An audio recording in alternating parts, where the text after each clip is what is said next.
എപ്പോഴെങ്കിലും ജാസി ഗിഫ്റ്റ് എന്നൊരു ഗായകനിലേക്ക് സംവിധായകനിലേക്ക് ഒരു പാട്ട് വരുന്നു, അല്ലെങ്കിൽ ഒരു സംവിധായകൻ സമീപിക്കുന്നു, പിന്നീട് അത് മാറിപ്പോകുന്ന ഒരു സാഹചര്യം ഉണ്ടായിട്ടുണ്ടോ? അല്ലെങ്കിൽ അങ്ങനെ എന്തെങ്കിലും ഇൻഡസ്ട്രിയിൽ എന്തെങ്കിലും വിവേചനങ്ങളോ പ്രശ്നങ്ങളോ ഒക്കെ നേരിടേണ്ടി വന്നിട്ടുണ്ടോ?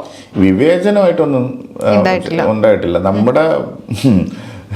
നമ്മുടെ കയ്യിലിരിപ്പ് കാരണം മാറിയ പടങ്ങളുണ്ട്, അതില്ലെന്ന് പറയുന്നില്ല. അവർ ട്യൂൺ തരാൻ നേരത്ത് അത് നമ്മുടെ പേഴ്സണലായിട്ട് നമ്മൾ വർക്കിന് ഇരിക്കാനൊക്കെ എടുക്കേണ്ട സമയത്താണ് നമ്മൾ ചെയ്യാത്തതിൻ്റെ കുഴപ്പം കൊണ്ടൊക്കെ മാറിയ പടങ്ങളുണ്ട്.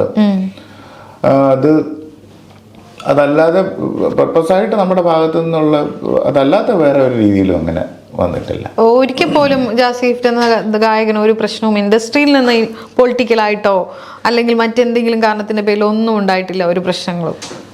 അങ്ങനെ ഒരു ഘട്ടത്തിലൂടെ അടുത്ത കാലത്ത് കടന്നുപോയതുകൊണ്ടാണ് ഞാൻ ചോദിക്കുന്നത്.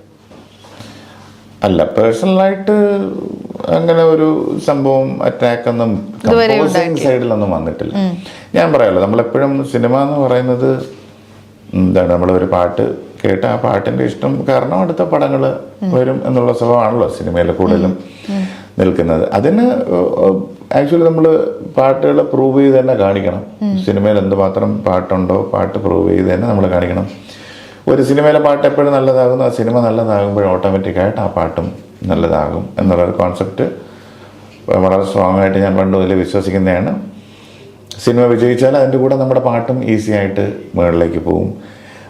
സിനിമ നല്ലതല്ലാതെ പാട്ട് മാത്രം ലിഫ്റ്റ് ആവണമെങ്കിൽ ആ പാട്ടിന് അത്രയും വേറെ പൊട്ടൻഷ്യൽ തീർച്ചയായിട്ടും ആവശ്യമാണ്. അതെപ്പോഴും നമുക്ക് ഒരു സാധാരണ ഒരു ക്രിയേറ്റർ എന്നുള്ള രീതിയിൽ എപ്പോഴും സാധ്യമാകില്ല. അല്ല, ചില സംവിധായകർ പറയുന്നത് കേട്ടിട്ടുണ്ട്, ഞങ്ങൾക്ക് കുറച്ച് എല്ലാ പാട്ടുകളും കിട്ടുന്നില്ല, അങ്ങനെയൊക്കെയുള്ളൊരു സാഹചര്യം ഇൻഡസ്ട്രിയിലുണ്ട്, അല്ലെങ്കിൽ അങ്ങനെ ഒരു പൊളിറ്റിക്സ് വർക്കൗട്ട് ആവുന്നുണ്ട്.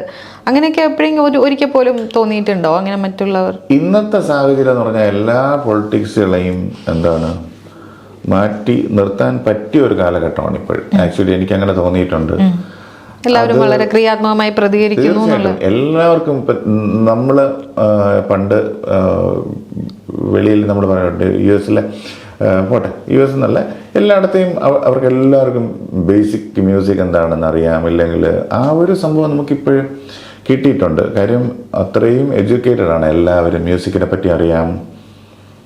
ഇല്ലെങ്കിൽ മ്യൂസിക്കിൽ നിൽക്കുന്ന അല്ലെങ്കിൽ പ്രൊഫഷണലായിട്ടുള്ള കുട്ടികൾക്ക് എങ്ങനെയാണ് അത് എത്രമാത്രം കമ്പോസ് ചെയ്യാനും അല്ലെങ്കിൽ ഫ്രണ്ടിലോട്ട് കൊണ്ടുപോകാൻ എങ്ങനെ ഒരു സംഭവം ഇപ്പോഴും അറിയാം. അതുകൊണ്ട് ഇപ്പം ആര് എന്തൊക്കെ ഒരു ബാരിയർ ഇതിൽ കൊണ്ടുവന്നാലും ബേസിക് ആയിട്ടുള്ളൊരു ടാലൻറ്റിൽ മാത്രമാണ് നിൽക്കുന്നത്.